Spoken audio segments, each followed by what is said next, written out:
UDFിന്റെ ജനകീയ സർക്കാരിനെതിരെ പറയാൻ കാമ്പുള്ള വിമർശനങ്ങൾ ഒന്നുമില്ല CPMന്. അതുകൊണ്ട് ശ്രീ വി ഡി സതീശന്റെ ചിരിയെ വരെ വിമർശിച്ച് തോൽവിയുടെ നാണക്കേട് കരഞ്ഞു തീർക്കുന്ന CPMന്റെ പുതിയ ഐറ്റമാണ് ശ്രീ സണ്ണി ജോസഫ് അദ്ദേഹത്തിൻ്റെ അളിയനെ സ്റ്റാഫായി നിയമിച്ചു എന്നുള്ളത്. ശ്രീ സണ്ണി ജോസഫ് നിയമിച്ചത് അളിയനെയാണ് എന്ന് പറഞ്ഞാൽ ശ്രീ മുഹമ്മദ് റിയാസിനെ മന്ത്രിയാക്കിയത് ബിജുവിൻ്റെ മരുമകൻ ആയതുകൊണ്ടാണെന്നും ശ്രീമതി ബൃന്ദ കാരാട്ട് പൊളിറ്റിക്കൽ ബ്യൂറോ മെമ്പറായത് പ്രകാശ് കാരാട്ടിൻ്റെ ഭാര്യ ആയതുകൊണ്ട് മാത്രമാണെന്നും നിങ്ങൾ സമ്മതിക്കേണ്ടി വരും. ശ്രീ സണ്ണി ജോസഫ് എന്ന വൈദ്യുതി മന്ത്രി 2 പേരെയാണ് പൊളിറ്റിക്കൽ സ്റ്റാഫായി നിയമിച്ചത്. ഒന്ന് KSU യൂത്ത് കോൺഗ്രസ് ജില്ലാ പ്രസിഡന്റും നിലവിൽ DCC വൈസ് പ്രസിഡന്റും ഉജ്ജ്വല സംഘാടകനുമായ സുഹൃത്ത് സുദീപ് ജെയിംസ്. 2 ബെന്നി തോമസ് ഉളിക്കൽ മണ്ഡലം യൂത്ത് കോൺഗ്രസ് പ്രസിഡന്റായി തുടങ്ങി. പിന്നെ കോൺഗ്രസിൻ്റെ മണ്ഡലം പ്രസിഡന്റും 2 തവണ പഞ്ചായത്ത് പ്രസിഡന്റും നിലവിൽ DCC ജനറൽ സെക്രട്ടറിയുമായ പൊതുപ്രവർത്തകൻ. ഇത്ര നല്ല പ്രൊഫൈലും ജനകീയ അടിത്തറയുമുള്ള ബെന്നി തോമസ് സ്റ്റാഫായപ്പോൾ ഇതെല്ലാം റദ്ദ് ചെയ്യപ്പെട്ടു, വെറും അളിയൻ മാത്രമായി. അല്ല, ആരാണ് വിമർശിക്കുന്നത്? നമ്മുടെ MV ഗോവിന്ദൻ. ബെസ്റ്റ്. താൻ മത്സരിച്ച് ജയിച്ച MLA ആയ പാർട്ടി കോട്ടയായ സീറ്റിൽ പാർട്ടി പ്രവർത്തകരെല്ലാം എതിർത്തിട്ടും സ്വന്തം ഭാര്യയെ തന്നെ മത്സരിപ്പിച്ച് പാർട്ടി കോട്ടയിൽ തോൽപ്പിച്ച സ്നേഹസമ്പന്നനായ ഭർത്താവ്. ചില്ലറ ഉളുപ്പ് എന്ന് പറഞ്ഞുകൊണ്ട് രാഹുൽ മാങ്കൂട്ടം തൻ്റെ ഫേസ്ബുക്ക് കുറിപ്പ് അവസാനിപ്പിക്കുകയാണ്. അതോടൊപ്പം അദ്ദേഹം ഒരു കാർഡ് കൂടി പങ്കുവച്ചിട്ടുണ്ട്. ആ കാർഡ് മൈരളിയുടെ കാർഡാണ്. കൈരളിയുടെ അല്ല, മൈരളിയുടെ കാർഡ്. ആ മൈരളിയുടെ കാർഡിൽ പറയുന്നത് സണ്ണി ജോസഫിൻ്റെ ബന്ധു നിയമനം നടത്തിയിരിക്കുന്നത് സ്വജനപക്ഷപാതപരമായ നിലപാട്. ആരാ പറയുന്നത്?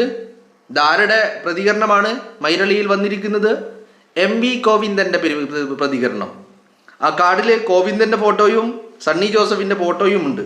അപ്പോൾ ഇത് പറയുന്നത് ഗോവിന്ദനാ എന്ന് പറഞ്ഞാൽ CPMന്റെ കോട്ടയായ തളിപ്പറമ്പിൽ, ആ തളിപ്പറമ്പിൽ താൻ സംസ്ഥാന സെക്രട്ടറി ആയതുകൊണ്ട് മത്സരിക്കാൻ കഴിയില്ല, അതുകൊണ്ട് വീട്ടിൽ അധികാരം എപ്പോഴും വീട്ടിൽ വേണം എന്നുള്ള നിർബന്ധം കൊണ്ട് ഭാര്യയെ പിടിച്ച് മത്സരിപ്പിച്ച് ഭാര്യ 8 നിലയിൽ പൊട്ടി. മനസ്സിലായില്ലേ? 8 നിലയിൽ ഭാര്യ പൊട്ടി. ആ പൊട്ടിച്ച ഗോവിന്ദനാണ് പറയുന്നത് സണ്ണി ജോസഫിൻ്റെ അളിയൻ. സണ്ണി ജോസഫിൻ്റെ അളിയൻ വെറും സണ്ണി ജോസഫിൻ്റെ അളിയനാണോ? അളിയനാണ്, അളിയനല്ല എന്നൊന്നും പറയുന്നില്ല, അളിയനാണ്. ഈ സണ്ണി ജോസഫിൻ്റെ അളിയൻ ആരാ? സണ്ണി ജോസഫിൻ്റെ അളിയൻ കോൺഗ്രസിൻ്റെ യൂത്ത് കോൺഗ്രസിൻ്റെ മണ്ഡലം പ്രസിഡന്റായി തുടങ്ങിയ രാഷ്ട്രീയ പ്രവർത്തനം, പിന്നീട് കോൺഗ്രസ് മണ്ഡലം പ്രസിഡന്റ് ആകുന്നു, 2 തവണ പഞ്ചായത്ത് പ്രസിഡന്റ് ആകുന്നു. നിങ്ങൾ നോക്കണം, 2 തവണ പഞ്ചായത്ത് പ്രസിഡന്റ് ആകുന്നു. എന്ത്? കോൺഗ്രസിൻ്റെ പഞ്ചായത്തല്ല, ഉളിക്കൽ പഞ്ചായത്ത് പ്രസിഡന്റ് ആകുന്നു 2 തവണ. അതുപോലെ ഈ പറയുന്ന DCC ജനറൽ സെക്രട്ടറി എന്ന് പറഞ്ഞാൽ കണ്ണൂർ ജില്ലയിലെ കോൺഗ്രസ് രാഷ്ട്രീയത്തിലെ ഏറ്റവും പ്രധാനപ്പെട്ട നേതാക്കളിൽ ഒരാൾ. ആ വ്യക്തിയെയാണ് പേഴ്സണൽ സ്റ്റാഫിൽ നിയമിച്ചിരിക്കുന്നത്. ഇതും പറയുന്നത് ആരാ? മരുമോൻ റിയാസിനെ മന്ത്രിയാക്കിയ പിണറായി വിജയൻ്റെ മകൾ വീണ വിജയൻ. വീണ വിജയൻ്റെ ഭർത്താവ് ആരാണ് എന്ന് ചോദിക്കുമ്പോൾ അത് മുഹമ്മദ് റിയാസാണ് എന്ന് പറഞ്ഞാൽ പോരാ, മന്ത്രിയായ മുഹമ്മദ് റിയാസാണ് എന്ന് പറയാൻ വേണ്ടിയിട്ട്. എന്ന് പറഞ്ഞാൽ വെറും മുഹമ്മദ് റിയാസ് തൻ്റെ ഭാര്യയാകുന്നതിൽ മകൾക്ക് ഒരു വല്ലാത്ത വൈക്ലഭ്യം, അതൊരു പോരായ്മയായിട്ട് മകൾക്ക് തോന്നി. വീണ വിജയന് അതൊരു പോരായ്മ, എന്തോ ഒരു കുറവ്. സംഭവം പുരുഷനൊക്കെ തന്നെയാണ്, ഭർത്താവുമാണ്, പക്ഷേ ആ ഒരു സ്റ്റാറ്റസ് അങ്ങോട്ട് ഒക്കുന്നില്ല. ആ സ്റ്റാറ്റസ് ഒക്കാതെ വന്നപ്പോഴാണ് സ്റ്റാറ്റസ് ഒപ്പിക്കാൻ വേണ്ടിയിട്ട് മരുമോനെ മന്ത്രിയാക്കിയത്. ആ കൃമികീടങ്ങളാണ് ഈ പറയുന്നത്. ഇനി നിങ്ങളൊന്ന് ആലോചിച്ച് നോക്ക്. ആ കൃമികീടങ്ങളുടെ ഇനി ബാക്കിയുള്ള കാര്യം കൂടി പറഞ്ഞുതരാം. ഇപ്പോൾ രാഹുൽ മാങ്കൂട്ടം കുറച്ച് കടന്ന കൈയായിട്ട് ബൃന്ദ കാരാട്ടിൻ്റെ കാര്യവും ബാക്കിയുള്ളവരുടെ കാര്യമൊക്കെ പറഞ്ഞു അല്ലേ? ഇത് ബൃന്ദ കാരാട്ടിൻ്റെ കാര്യം മാത്രം പറഞ്ഞാൽ മതിയോ? പോരല്ലോ. ഈ കഴിഞ്ഞ പിണറായി വിജയൻ മന്ത്രിസഭയിൽ ഒരു മന്ത്രി ഉണ്ടായിരുന്നു, R ബിന്ദു. ആരായിരുന്നു ഈ ആർ ബിന്ദു? 2021 നിയമസഭാ തെരഞ്ഞെടുപ്പ് നടക്കുമ്പോൾ അന്നത്തെ പാർട്ടി സെക്രട്ടറി, ഇപ്പൊ നമ്മളെല്ലാവരും കോവിന്ദൻ ഭാര്യയെ മത്സരിപ്പിച്ചു, കോവിന്ദൻ ഭാര്യയെ മത്സരിപ്പിച്ചു, കോവിന്ദൻ ഭാര്യയെ മത്സരിപ്പിച്ചു എന്ന് പറയുന്നുണ്ടല്ലോ. കോവിന്ദൻ മാത്രമാണോ ഭാര്യയെ മത്സരിപ്പിച്ചത്? അല്ല. 2021 തെരഞ്ഞെടുപ്പ് നടക്കുമ്പോൾ അന്ന് വിജയരാഘവൻ അന്നത്തെ പാർട്ടി സെക്രട്ടറിയാ. അന്ന് കോവിന്ദൻ പാർട്ടി സെക്രട്ടറി അല്ല, കോവിന്ദൻ അതിനുശേഷമാ പാർട്ടി സെക്രട്ടറി ആയത്. അന്ന് കോവിന്ദൻ പാർട്ടി സെക്രട്ടറിയാ, അല്ല സോറി, വിജയരാഘവൻ പാർട്ടി സെക്രട്ടറി ആയിരിക്കുമ്പോൾ വിജയരാഘവന് മത്സരിക്കാൻ പാർട്ടി സെക്രട്ടറിമാർ മത്സരിക്കില്ല. അപ്പോൾ മത്സരിക്കാൻ കഴിയാതെ വന്നപ്പോൾ ആണ് ആർ ബിന്ദു എന്ന ഒരു ഭൂലോക ഉടായിപ്പിനെ പിടിച്ച് സ്ഥാനാർത്ഥിയാക്കി മത്സരിപ്പിച്ച് വിജയിപ്പിച്ച് മാത്രമല്ല മന്ത്രിയാക്കി. അപ്പോൾ ഇപ്രാവശ്യം എന്തായാലും പിണറായി തന്നെ ഭരിക്കും. സഖാക്കളത് തമാശക്ക് പറഞ്ഞതല്ല. പിണറായി വിജയൻ 3.0 അല്ലെങ്കിൽ 3ാം തവണയും എന്ന് സഖാക്കൾ വെറുതെ പറഞ്ഞു നടന്നതല്ല. സഖാക്കൾ അത് കാര്യമായിട്ട് തന്നെ പറഞ്ഞതാ. പക്ഷെ ഈ സഖാക്കൾക്ക് എന്തുണ്ടായില്ല, ജനങ്ങളെ മനസ്സിലായില്ലായിരുന്നു. അത് വേറെ കാര്യം, അത് വിട്. അപ്പോൾ കോവിന്ദൻ 3ാം തവണയും ഞങ്ങൾ വരും എന്ന് കരുതുമ്പോൾ കോവിന്ദൻ ഓൾറെഡി അവിടെ പ്ലാനിങ് അടക്കം കഴിഞ്ഞു. എന്താ, ഭാര്യ തളിപ്പറമ്പിൽ നിന്ന് വിജയിക്കും, മന്ത്രിയാക്കാം. തളിപ്പറമ്പിൽ നിന്ന് വിജയിക്കും, ഭാര്യയെ മന്ത്രിയാക്കും. ഇതായിരുന്നു തീരുമാനം. അങ്ങനെയാണ്. എന്താ, ഗോവിന്ദന് മുന്നിൽ ഇതേ ഒരു മോഡൽ അപ്പുറത്ത് നിൽക്കുന്നുണ്ട്, മാതൃക. അതാരാ?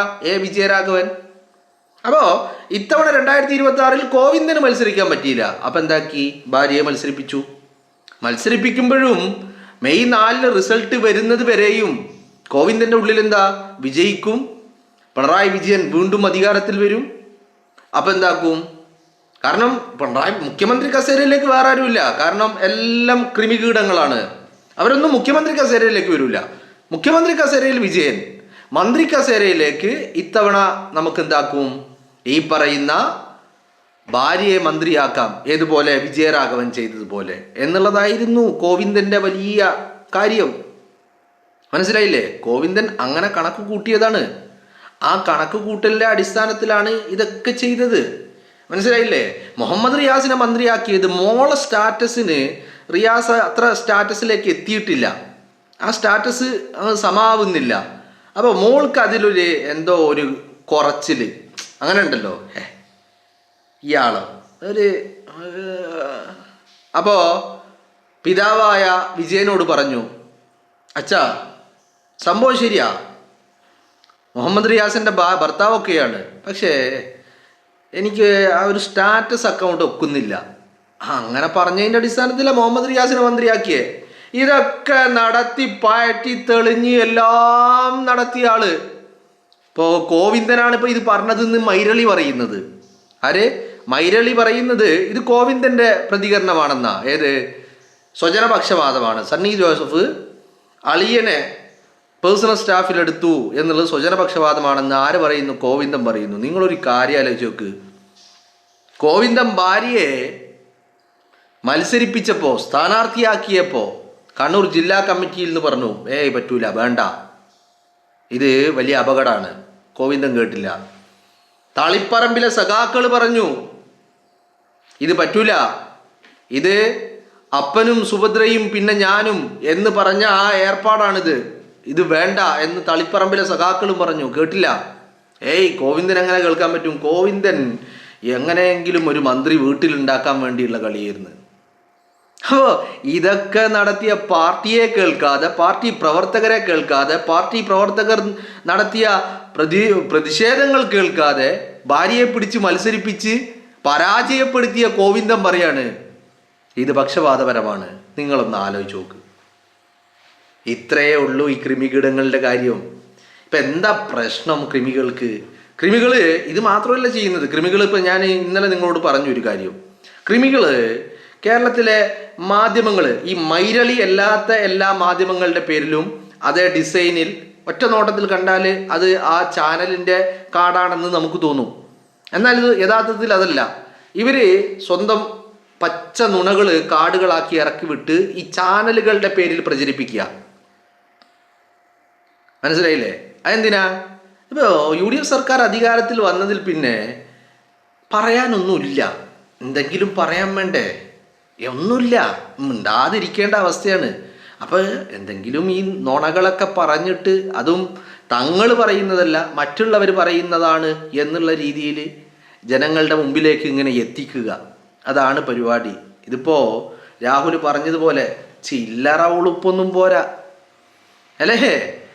നിങ്ങളൊന്ന് ആലോചിച്ച് നോക്കി, ഈ കൃമികീടങ്ങളുടെ ഒരു മെൻറ്റാലിറ്റി. ഇത് ചുമ്മാതെ ഇങ്ങനെ അടിച്ചിറക്കുന്നതാണോ? ഇതിനൊരു റീസൺ ഇല്ലേ? എന്താ റീസൺ? ആ ഉള്ളിൻ്റെ ഉള്ളിൽ കിടന്നിട്ട് അതിങ്ങനെ, ഇപ്പം നിങ്ങളൊരാൾ മോന്ത അടക്കി ഒന്നങ്ങ് തന്നെന്ന് വിചാരിക്കുക, നിങ്ങളെയോ എന്നെയോ. പക്ഷെ നമുക്ക് തിരിച്ചടിക്കാൻ ഒരു നിർവാഹമില്ല, തിരിച്ചടിക്കാൻ പറ്റൂല. എന്തെങ്കിലും കാരണം കൊണ്ട് നമുക്ക് തിരിച്ചടിക്കാൻ പറ്റാത്തൊരു സാഹചര്യമാണ്.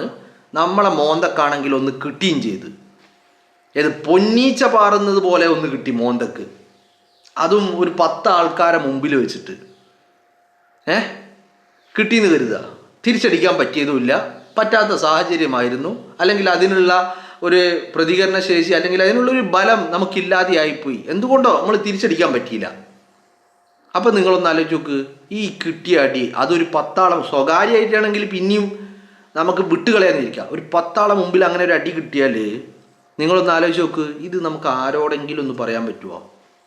ഇത് പറയാൻ പറ്റൂല എന്ന് മാത്രമല്ല, ഇത് മനസ്സിൽ കിടന്ന് ഇങ്ങനെ കറങ്ങി കറങ്ങി കറങ്ങി കറങ്ങി നമുക്ക് ഊണിലും ഉറക്കത്തിലും ഇരുത്തത്തിലും കിടത്തത്തിലും നടത്തത്തിലും ജോലിയിലും എല്ലാ സമയത്തും അവൻ്റെ മോന്ത അടിച്ചു പൊട്ടിക്കണം.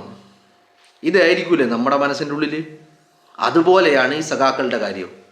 തെരഞ്ഞെടുപ്പിലങ്ങോട്ട് തോറ്റ് തുന്നം പറയിട്ട് കേരളത്തിലെ ജനങ്ങൾ ഇങ്ങനെ കാണുമ്പോൾ നോക്കി ചിരിക്കുക. റോട്ടിലൂടെ ഇറങ്ങി നടക്കാൻ പറ്റുന്നില്ല, ജനങ്ങളെല്ലാവരും ഇങ്ങനെ നോക്കി ചിരിക്കൂ. ഇത് കാണുമ്പോൾ ഉള്ളിൻ്റെ ഉള്ളിൽ ആ ഒരു വല്ലാത്തൊരു കത്തലാണ്. ആരോടെങ്കിലും പറയാൻ പറ്റുമോ? ആരോടും പറയാൻ പറ്റില്ല. ഇനിയിപ്പോൾ എന്താ വഴി? ഇനിയിപ്പോൾ വഴി കുത്തിത്തിരിപ്പുണ്ടാക്കുക, എന്തെങ്കിലുമൊക്കെ ഇങ്ങനെ പറഞ്ഞ് വ്യാജങ്ങൾ ഉണ്ടാക്കി, പച്ച നുണകൾ പറഞ്ഞ്, അസഭ്യങ്ങൾ പറഞ്ഞ്, ഇടയ്ക്കൊന്ന് കല്ലെടുത്തെറിഞ്ഞ് ഇങ്ങനെ കുത്തിത്തിരിപ്പുണ്ടാക്കിക്കൊണ്ടിരിക്കുക. അതാണ് ഈ ഏർപ്പാട്. മനസ്സിലായില്ലേ? കൃത്യമായിട്ട് തെരഞ്ഞെടുപ്പ് തോൽവിയുടെ ആഘാതം അത് ഇത് നമ്മൾ ഇപ്പോൾ UDF വിജയിച്ചത് കൊണ്ടാണ് UDFിൻ്റെ പ്രവർത്തകർക്കും UDFിനെ സപ്പോർട്ട് ചെയ്യുന്നവർക്കും ഒക്കെ വലിയ, ഇതിപ്പോൾ നേരെ തിരിച്ച് CPM ആണ് വിജയിച്ചത് എന്ന് നിങ്ങൾ കരുതുക, അങ്ങനെ ഒരു ഇമാജിൻ ചെയ്യുക. അങ്ങനെയാണെങ്കിൽ ഇപ്പോൾ നമ്മുടെ മനസ്സിലുണ്ടാവുമല്ലോ ഒരു വേദന. അത് സഖാക്കളാകുമ്പോൾ എന്താ പ്രശ്നം? ആ വേദന അവർക്ക്, ആ ഫീലിംഗ് ഒക്കെ നമ്മളെക്കാളും ഡബിൾ ഇരട്ടിയാണ്. നമ്മൾ ചിലപ്പോൾ 2 ദിവസം കഴിയുമ്പോൾ സംഭവമൊക്കെ വിടും. ഇവരോ ഇനിയിപ്പോൾ 5 കൊല്ലം കഴിയുന്നത് വരെ ഒരു രക്ഷയുമില്ല. ഈ കരച്ചിൽ അതിങ്ങനെ കണ്ടുകൊണ്ടിരിക്കേണ്ടി വരും.